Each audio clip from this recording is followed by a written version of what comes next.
So in the last video, after talking about voltage and trying to understand exactly what it is and how it's applied, okay, when you go to the wall or you go to your electronic device, you see that it says voltage.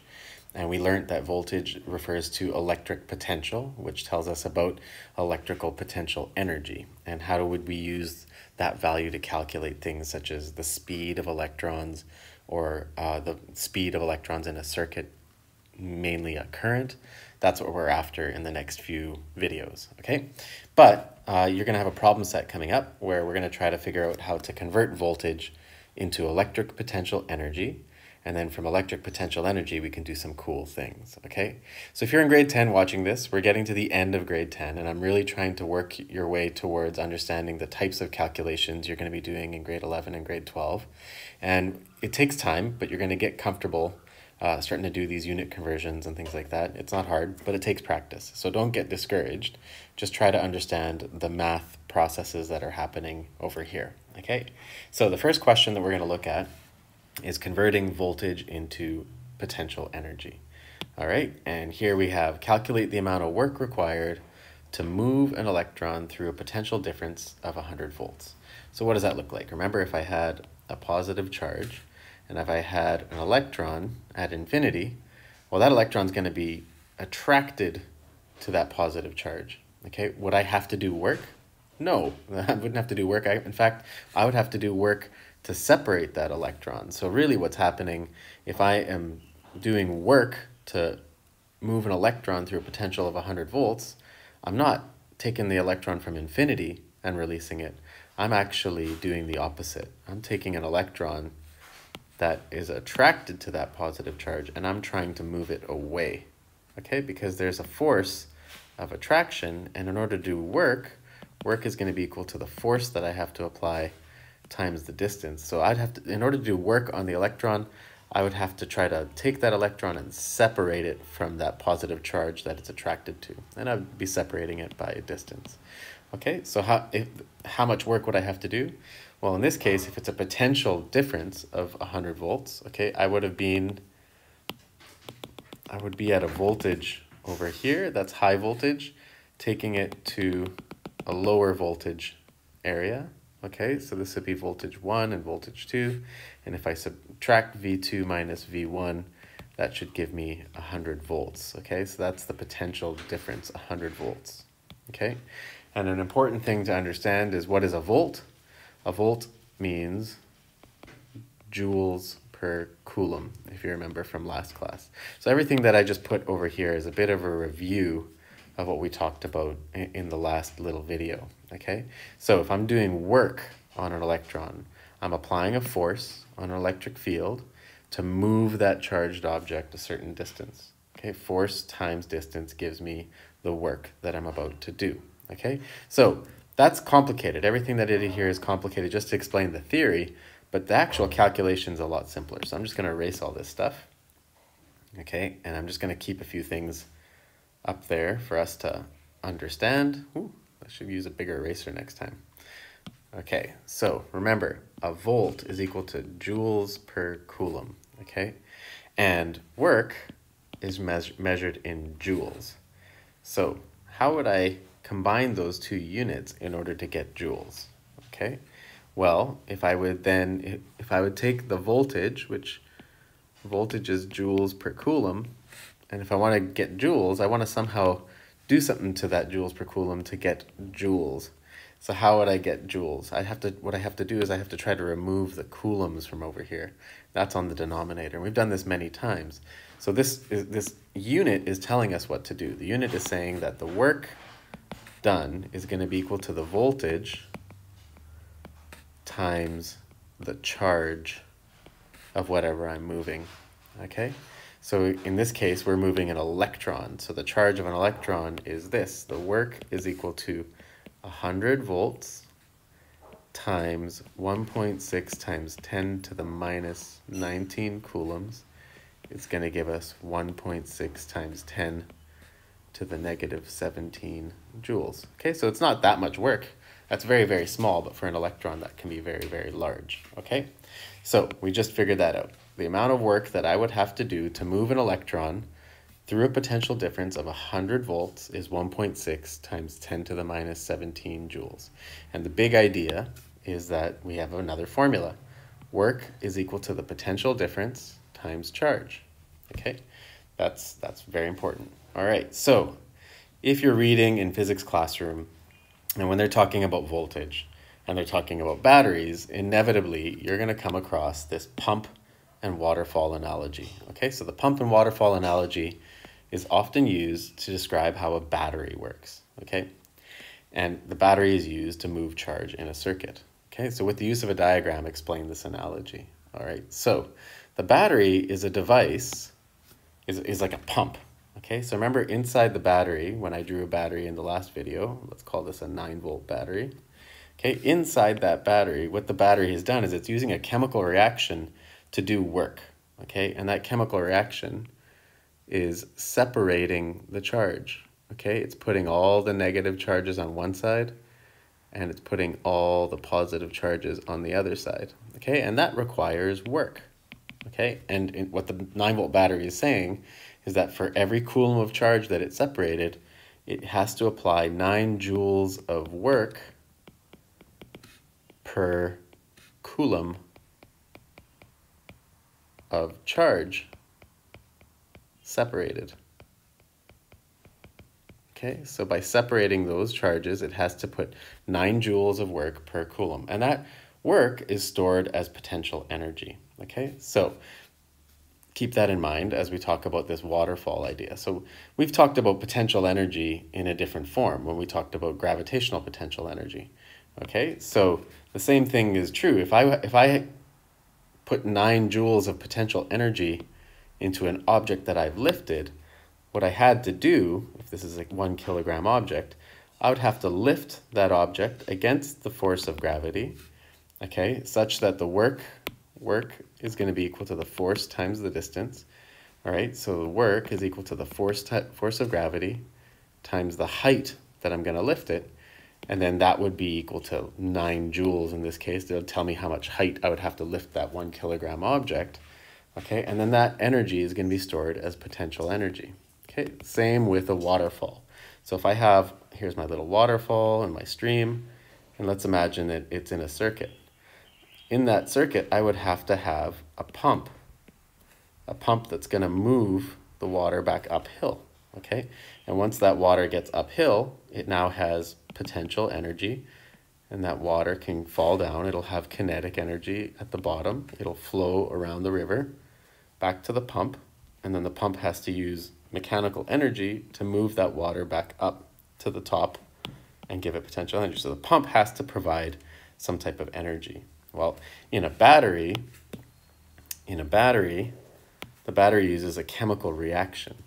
Okay, so chemical energy inside of the battery is used to move the charge.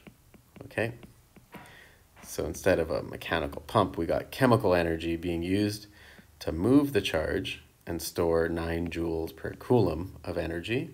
And then I can release that potential energy if I attach wires to either side. Now the negative electrons can see the positive side, and those electrons will be able to flow. Okay, so these electrons will have potential energy, and as they're flowing downhill through these wires, they're going to gain kinetic energy when they get to the end over here. Okay, and all that energy will be transformed from potential to kinetic energy if no heat or anything is lost. Okay, so that's the analogy. We think about a waterfall, just to remind you again. Okay, so if I have, here's my little waterfall, and then a river coming back through, and my pump. Okay, and then this is going to be water. Okay, the pump is like a battery. The pump is supplying energy to raise the potential energy of the water. Okay, and then if that water is allowed to see the other side, it can fall down, have kinetic energy at the bottom, and come back over here. Okay, so we need a pump to set up the system, to set up the energy difference or the potential energy difference to allow that water to move. If the pump isn't working, water will not move.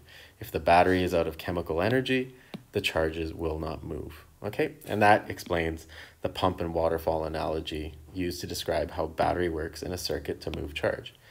No chemical energy, no potential difference, no movement of charge. Okay, so next question. An electron in a battery is stored at an electrical potential of 12 volts. Okay, so now we have a battery that is 12 volts.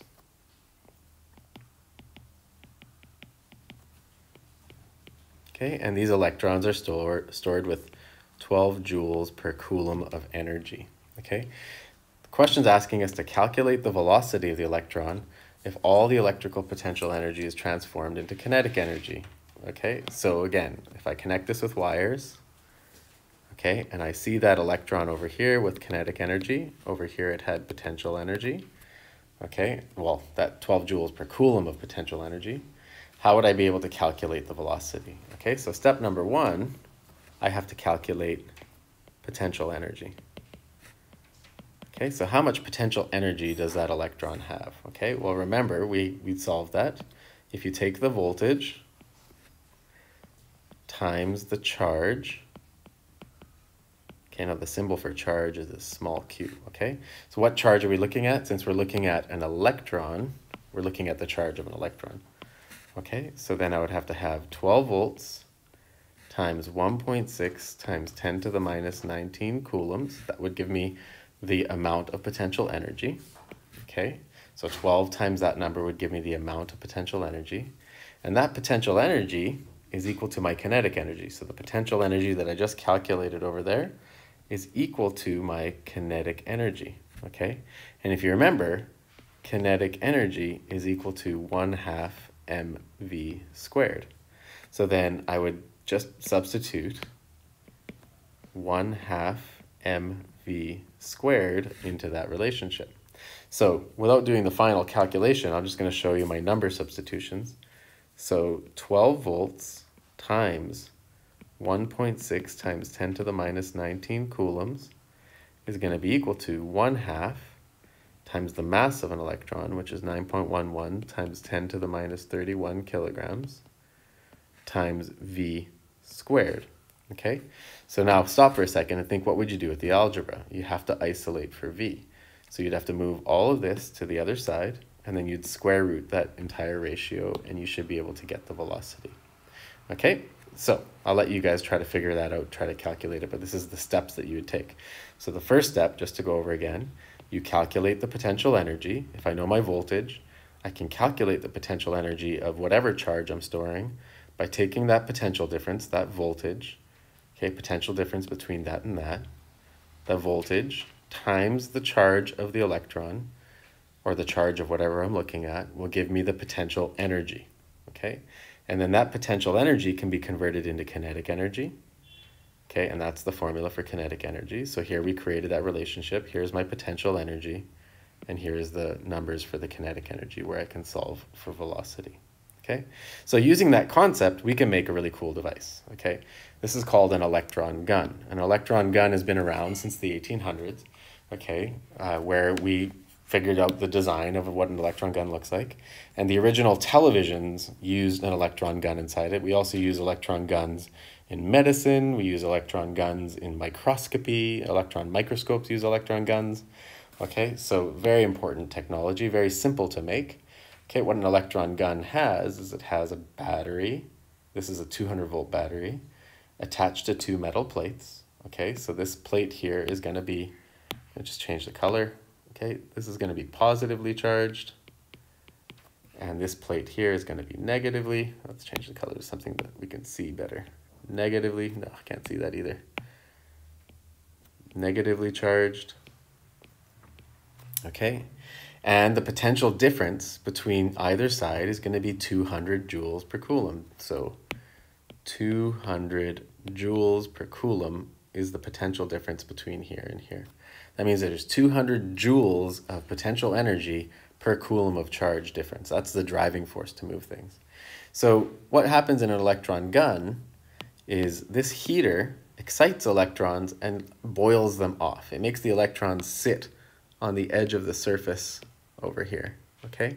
Now, once those electrons sit on the edge of the surface, they're going to be repelled by that negative charged surface, and they're going to want to fly in that direction. Okay, this diagram shows the electric field going in the other direction, but remember, an electric field is the direction that a positive charge is going to go. Your electrons want to go in that direction. And what they did is they cut a hole. You can see there's a hole right over here.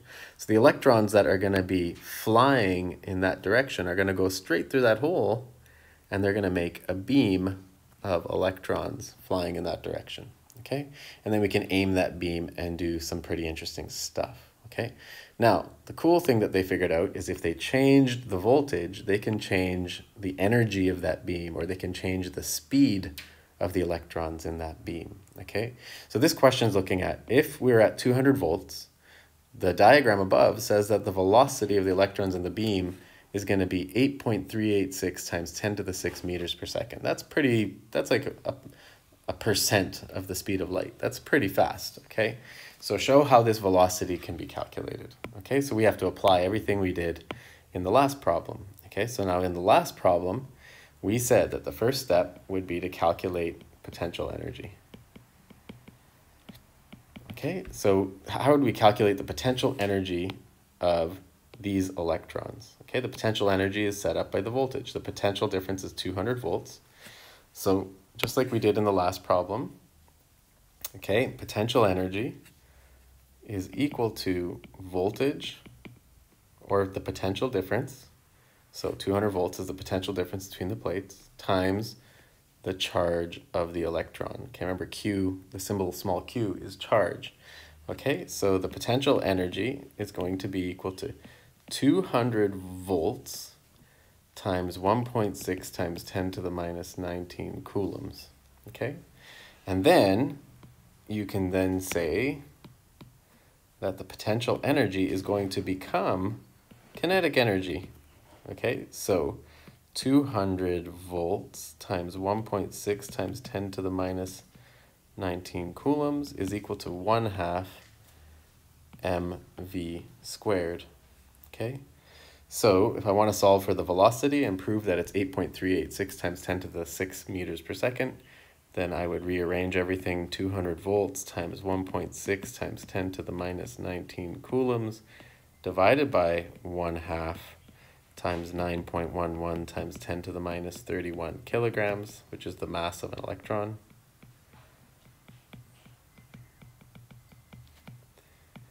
Okay, and then if I square root all of that, that would give me the velocity, which should give me 8.386 times 10 to the 6 meters per second.